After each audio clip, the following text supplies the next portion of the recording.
बच्चों, आज से हम विविध प्रश्नावली स्टार्ट करेंगे।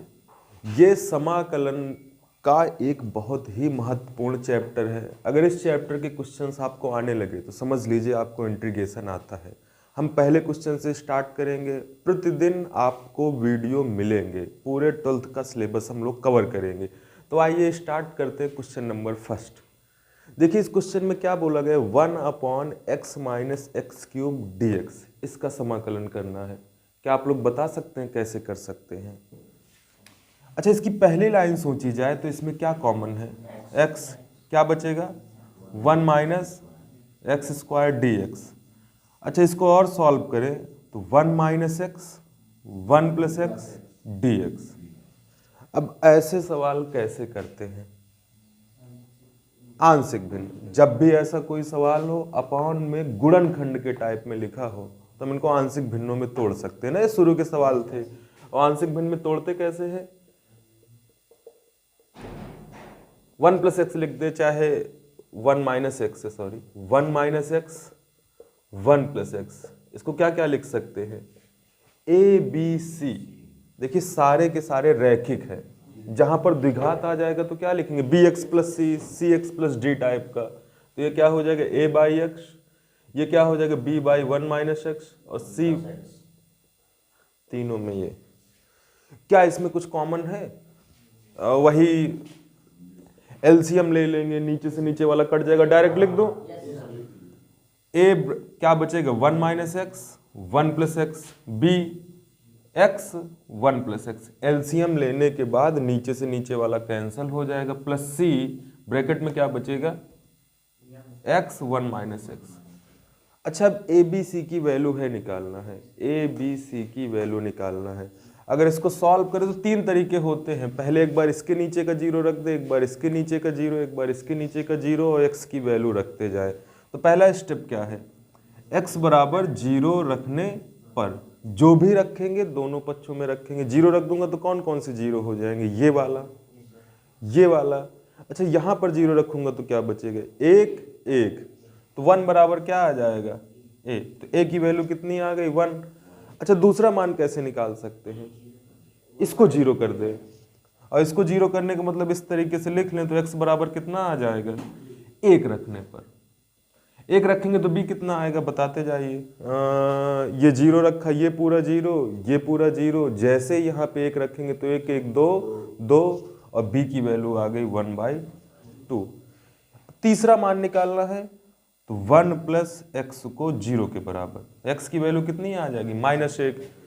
ये पूरा जीरो हो जाएगा, ये पूरा जीरो हो जाएगा। यहाँ पे -1 रखें तो -2 -2c = 1, और c की वैल्यू कितनी आ जाएगी? -1/2। तो अब यही हमारा क्वेश्चन बन गया है। इसको हम इस फॉर्म में लिख सकते हैं। ए बी सी की वैल्यू रख दें तो ये क्या बन गया? 1/x। b की जगह कितना आ गया? 1/2 1 - x, और c की जगह कितना आ गया? -1/2 1 + x dx। अलग से नहीं करना, पेपर में पहले ये करोगे, यहाँ पे छोड़ोगे, इसके बाद ये लिखेंगे ना, फिर जो भी वैल्यू आए यहाँ पे उठा के रख देना। ये समीकरण एक मान लेंगे, ए बी सी के मान अलग से नहीं, इसी के नीचे हल करेंगे। इसी के नीचे हल करेंगे, फिर रख देंगे कि मान रखने पर ए बी सी के। ये चीज ये बन गई। 1/x का समाकलन log x + 1/2। इसका समाकलन क्या हो जाएगा? 1/x का log x। लेकिन सही है कि गलत है? अभी गलत है। अच्छा, जो भी चीज हम करते हैं अगर रैखिक है तो उसका हर में क्या करते हैं? अवकलन। इसका अवकलन करेंगे तो क्या बन जाएगा? 1 का 0 -x का -1, और माइनस यहाँ पे आ जाएगा -1/2। इसका क्या हो जाएगा? log। क्या और कुछ अवकलन हो सकता है? 1 का 1 x, सॉरी 1 का 0 x का 1, वही चीज प्लस c। ये इसका आंसर है। लगाना चाहते हैं तो लगा ले, नहीं लगाना चाहते हैं तो फिर इस तरीके से करना है। अपने दिमाग में आपको रखना है कि ऐसा क्वेश्चन हो, जब प्रैक्टिस करोगे तभी आएगा। ऐसा क्वेश्चन हो तो आपको आंशिक भिन्नों में तोड़ना है। यहाँ के बाद सवाल इधर लगा है और आंशिक भिन्नों में तोड़ना आपने किया हुआ है। इस क्वेश्चन को फिर बाद में तुरंत आसानी से हो जाता है। ये चैप्टर 7.56 वाले सवाल हैं, उसमें ऐसे क्वेश्चंस थे, ढेर सारे थे। ये तो विविध में हर प्रकार के सवाल का रिवीजन होगा।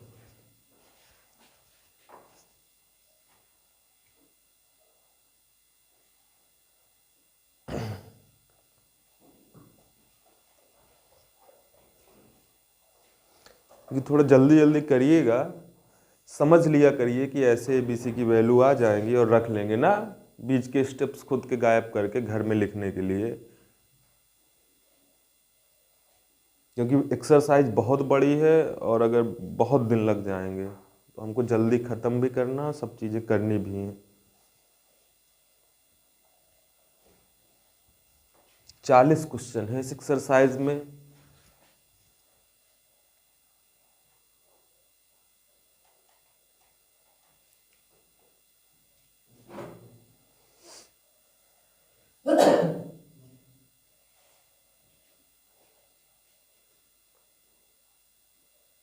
अध्याय 7 विविध प्रश्नावली, क्वेश्चन नंबर 2 ना, थोड़ा सा तेजी से करें। दूसरा क्वेश्चन है आपका 1/√x प्लस ए। यहाँ पे समझ लीजिए कि आंशिक भिन्नों में तोड़ने पे ये नहीं आता तो समझ लीजिए पीछे का आपको पूरा चैप्टर नहीं आता, तो आप ये मान के चलिए कि करने का तरीका समझिए। और इस चैप्टर से क्वेश्चंस आएंगे 8-10 नंबर का। मान लीजिए कि 40 क्वेश्चन है तो 10 नंबर का आना ही आना है। Question number 2।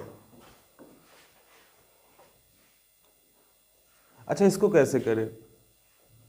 अब तो हमको कुछ पता भी नहीं है, टी मारने से भी काम नहीं चलेगा। तो आपके पास हमेशा एक आइडिया रहता है कि जब भी हर में रूट हो, हर से रूट कैसे हटा सकते हैं? परमेयीकरण। भाई हर से रूट हटाना है तो हम इसका क्या कर सकते हैं? परमेयीकरण। और परमेयीकरण का मतलब बीच का चिन्ह बदल के, जब प्लस माइनस के फॉर्म में लिखा हो, बीच का चिन्ह बदल के न्यूमरेटर और डिनोमिनेटर में मल्टीप्लाई कर देंगे।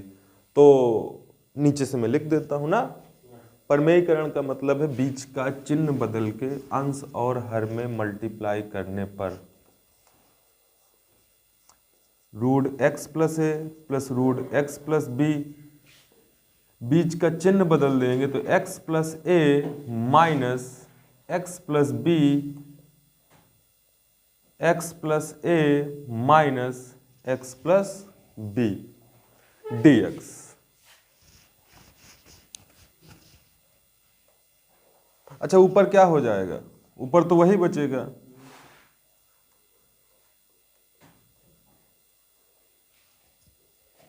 नीचे क्या हो जाएगा? a plus b, a minus b, a square minus b square, a plus b, a minus b, a square minus b, a और बी स्क्वायर करेंगे तो क्या हो जाएगा? x plus b. ये आपका आ गया। √x प्लस ए का स्क्वायर ये हो जाएगा a square minus b square. अच्छा, न्यूमरेटर को सॉल्व करें तो अपॉन में क्या बचेगा? A minus b. X x cancel, कि ए माइनस बी कैसे हैं? अचर हैं, तो इसको बाहर निकाल सकते हैं। ए माइनस बी अचर है ना, तो इसको कहाँ निकाल सकते हैं? बाहर। ऊपर क्या बचा? अच्छा, इन दोनों का अलग अलग समाकलन करना आप जानते हो, इसका कैसे करेंगे? अरे इसको मैं क्या लिख सकता हूँ? x प्लस 1 की घात 1/2, सबसे पहला सूत्र है, इसमें लगना है। और इसको क्या लिख सकते हैं? x प्लस बी की पावर 1/2। सूत्र इसमें कौन सा लगा दे? x की पावर n, x की पावर n ना। ये पहला सवाल ना हो गया कि पहली प्रश्नावली के क्वेश्चंस हो गए। बस यहाँ पे ये लाइन आपको याद रखनी है। याद क्या रखनी है? समझ में आ जाता है। जैसे ही आप क्वेश्चंस देखते हैं, आपकी प्रैक्टिस होती है, तो देखते ही समझ में आ जाता है कि क्या होना चाहिए, क्या होगा और कैसे करना है। तो इसका आंसर हो गया 1/a माइनस बी। और इसका क्या हो जाएगा? x की पावर n का सूत्र आपको कौन सा होता है? x की पावर n प्लस 1/n+1। यही तो होता है ना समाकलन का। अवकलन नहीं लगाना है, nx n-1 नहीं लगेगा। x की पावर n प्लस 1/n+1, तो ये बन जाएगा x प्लस a की पावर 3/2। 1/2 में 1 जोड़ेंगे तो 3/2।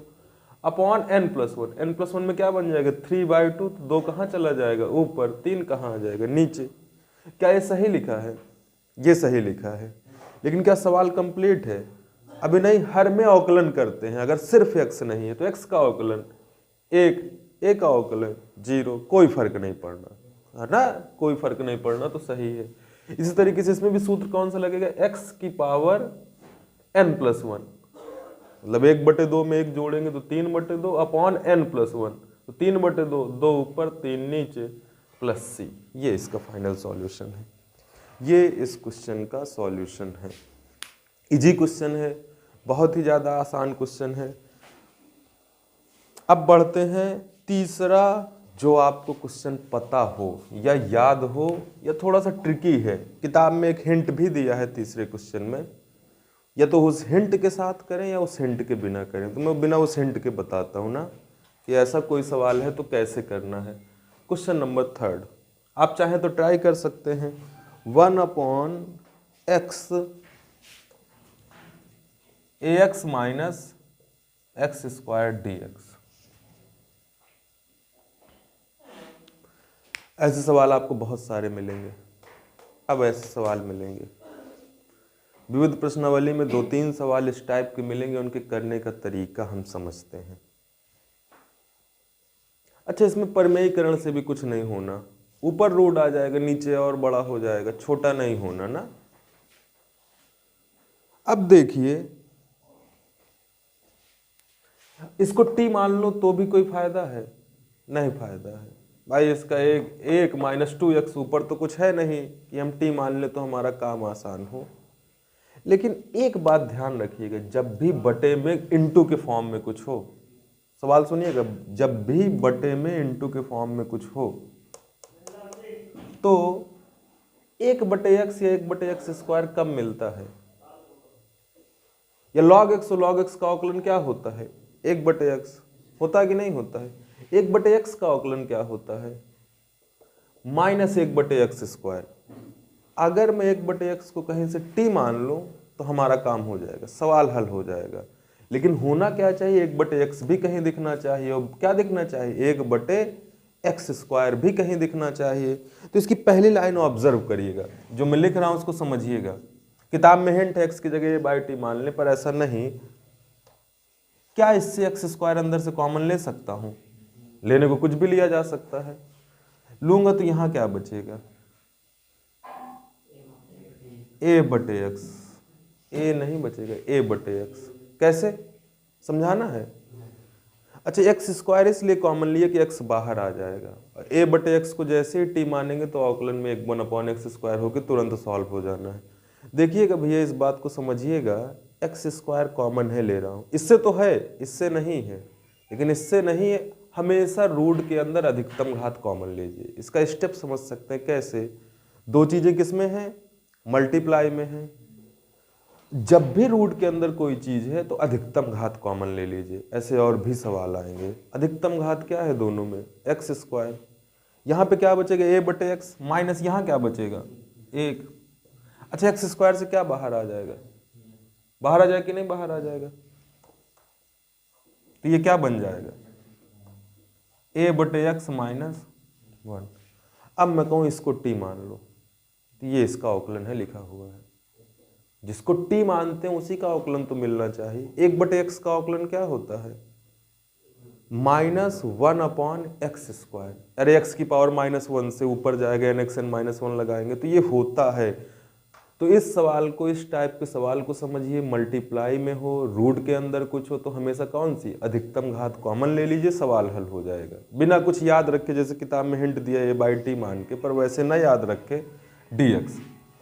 अच्छा, इसको t मान ले, माना इतना बराबर t, तो इसका अवकलन क्या हो जाएगा, जिसको t मानते हैं इसका अवकलन क्या हो जाएगा, डायरेक्ट लिखूं, -a/x² dx बराबर dt। तो dx बराबर क्या हो जाएगा, ये dx की जगह हम लिख सकते 1/x² dx क्या आ जाएगा, -dt/a। इसका अवकलन होगा, इसका ये होगा, एक का कितना होगा 0, dx, t का dt। ये कहाँ चला गया गुणे से, बटे में 1/x² dx की जगह हम लोग क्या लिख सकते हैं, माइनस dt/a। लिखा जा सकता है कि नहीं लिखा जा सकता है? अगर लिखा जा सकता तो यही क्वेश्चन हमारा ऊपर जाके क्या बन जाएगा, a को कहाँ पे लिख ले, बाहर, माइनस को भी बाहर, और 1/x² dx की जगह क्या लिख ले, dt। अब हाँ कोचिंग में, हाँ अच्छा यहाँ पे क्या आएगा, यहाँ पे क्या लिख सकते हैं, यहाँ पे क्या लिख सकते हैं, टी ना, हाँ तो ये है। अब इसका जानते हैं, इसका कैसे कर सकते हैं, टी लॉग से नहीं होगा, ऊपर ले जाना होगा 1/t का, ऊपर ले जाएंगे, रूट वाला है 1/√t का याद भी डायरेक्ट रखे, 2√t, वेरी गुड, 1/√t का समाकलन भी याद रखिए। और नहीं याद है तो इसको नीचे से कहाँ ले जाइए, ऊपर ले जाइए, हल करिए, आंसर निकालिए, तो इसका हो जाएगा -1/a 2√t प्लस, और t की वैल्यू उठा के क्या रख दे, a/x + c। ये आंसर है। देखिए पहला कठिन सवाल था, मतलब कठिन नहीं था, किताब के हिसाब से मत करिए, इसको एक टाइप मानिए। जब भी इस टाइप का क्वेश्चन हो, रूट के अंदर कुछ हो, रूट के बाहर कुछ हो, तुरंत समझ में ना आए तो ऐसा कुछ सोचे कि बड़ी घात कॉमन ले। आपने बड़ी घात कॉमन ली, ये बन गया। ये बनने के बाद अब आपको समझ में आने लगेगा कि इसका अवकलन यहाँ पे लिखा है, तो उस पूरे को टी मान लीजिए। जैसे ही टी मानेंगे तो आपका क्वेश्चन सॉल्व है। तो ध्यान से करिएगा, समझ के करिएगा।